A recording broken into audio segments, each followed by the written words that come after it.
श्री स्वामी समर्थ मैत्रिणींनो, आता मार्गशीर्ष शुक्रवार आहेत व माता लक्ष्मीची आपल्या घरावर कायम कृपा राहावी असे वाटत असेल तर काही नियम आहेत, त्याचे पालन करावे. जितके शक्य होईल तितके करायचे आहे. त्याचबरोबर माता लक्ष्मी व विष्णूची एकत्र मूर्ती देवघरात ठेवा. देवघरामध्ये मोठ्या मूर्ती ठेवू नये. शंखसुद्धा देवघरात नेहमी छोटाच ठेवावा. आता काही मी नियम सांगते. सर्वच नियम पाळणे शक्य नाही, परंतु जेवढे होतात ते तर करा. सर्वप्रथम सकाळी आपण कमीत कमी 6 उठा. 5ला शक्य नसेल तर 6 वाजता सकाळी पहाटे लवकर उठा. कोणी कोणी ब्रह्ममुहूर्तावर सुद्धा उठतात, लवकर देवपूजा करतात. परंतु तुम्हाला शक्य असेल तर 6 तुम्ही उठू शकतात व उगवत्या सूर्याला नमस्कार करायचा आहे. सर्वांनी उठलं तर अतिउत्तम, परंतु महिलाच लवकर उठतात व लवकर उठून पूजा करावी. खरं तर ब्रह्ममुहूर्तावर पूजा करणे खूप जरुरी आहे. आपले सर्व काम आवरून घ्यावेत. सडा रांगोळी करून नंतर आपण स्वयंपाक करण्यास नेहमी आंघोळ करूनच जावे. त्याचबरोबर तुळशीला आंघोळ झाल्यानंतर पाणी घालावे, उदबत्ती दिवा लावावा. त्याचबरोबर सूर्याला पाणी घालावे.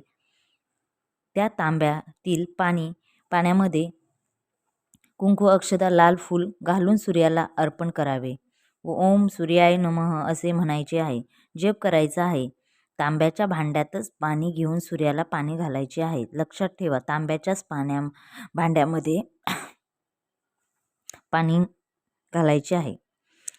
आपल्यावर सूर्याची कृपा राहावी. आपल्याला आपल्या कामाचा आळस येत नाही. मनापासून हे करा. दररोज तुम्ही हे न चुकता हे नक्की करा. पॉझिटिव्हिटी जाणवते. दिवसभर आपल्याला कसे बरे व प्रसन्न असे वाटते. आपण देवाला दररोज न चुकता नैवेद्य दाखवावा. तुम्ही दूध साखर ठेवू शकता, त्याचबरोबर फळ ठेवू शकता. असे आपण दररोज करायचे आहे. त्याचबरोबर रात्री 6 नंतर अंथरुणावर लोळायचे नाही. किती कंटाळा येऊ, आजारी किंवा कोणी आजारी असेल, कोणी वृद्ध व्यक्ती असेल त्यांच्यासाठी नाही, आपल्यासाठी हे नियम आहेत. सूर्यास्त होण्याच्या टाईमला झोपायचे नाही, झाडून घ्यायचे नाही, फरशी पुसायची नाही. संध्याकाळी घरातील जेवण झालेले भांड्यातील खरकट काढून एका पिशवीमध्ये ठेवायचे आहे व बाजूला स्वच्छ असे करून ठेवावेत भांडी. किचन पण रात्री झोपताना स्वच्छ असू द्या. नेहमी किचनमध्ये एक बादली पाणी भरून किचन ओट्यावर ठेवायचे आहे आणि एक चांदीच्या निरंजनीमध्ये एक कापूर व 2 लवंगा प्रज्वलित करायच्या आहेत व नंतर झोपायचे आहे.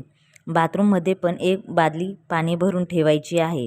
रात्री जेवण करताना पोळी डब्यामध्ये थोडी का असेना पोळी ठेवायची आहे. कारण ही पोळी का ठेवायची आहे तर रात्री साक्षात माता लक्ष्मी व अन्नपूर्णा माता येत असतात.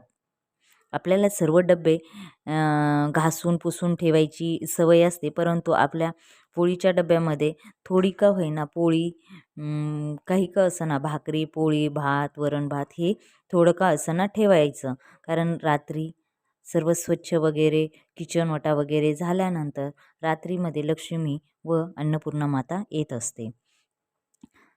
त्याचबरोबर किचन ओट्यावर बादली असेल तर त्या बादली ठेवू शकतात. तांब्या असेल, पातेले असेल ते पाण्याने भरून ठेवायचे आहे व ते सकाळी आपण उठल्यानंतर आपण ते पाणी उंबऱ्यावर शिंपडायचे आहे व बाकीचे जे पाणी राहिलेले आहे ते आपण झाडांना घालायचे आहेत. त्याचबरोबर तुम्ही जे बाथरूममध्ये पाणी ठेवलेले असते तर त्याने ते बाथरूम स्वच्छ करायचे आहेत. ते आपण अंघोळीसाठी ते पाणी वापरायचे नाही. ते आपण बाथरूम धुण्यासाठीच वापरायचे, अन्यथा ते बाथरूममध्येच टाकून द्यायचे आहेत. घरातील स्त्रियांनी नेहमी अपशब्द बोलायचे नाही. त्याचबरोबर जोरात आवाजात बोलायचे नाही. शिव्या, शाप द्यायच्या नाहीत. दुसऱ्यांना हसायचं नाही. केस मोकळे सोडून फिरू नये. केस मोकळे सोडून स्वयंपाक, देवपूजा करू नये. या गोष्टी स्त्रियांनी चुकूनही करू नये. घरात अपशब्द बोलू नये. कारण आपण घरात जे बोलतो तेच त्याचाच परिणाम आपल्याला आपल्या वेगवेगळ्या ठिकाणी होतो.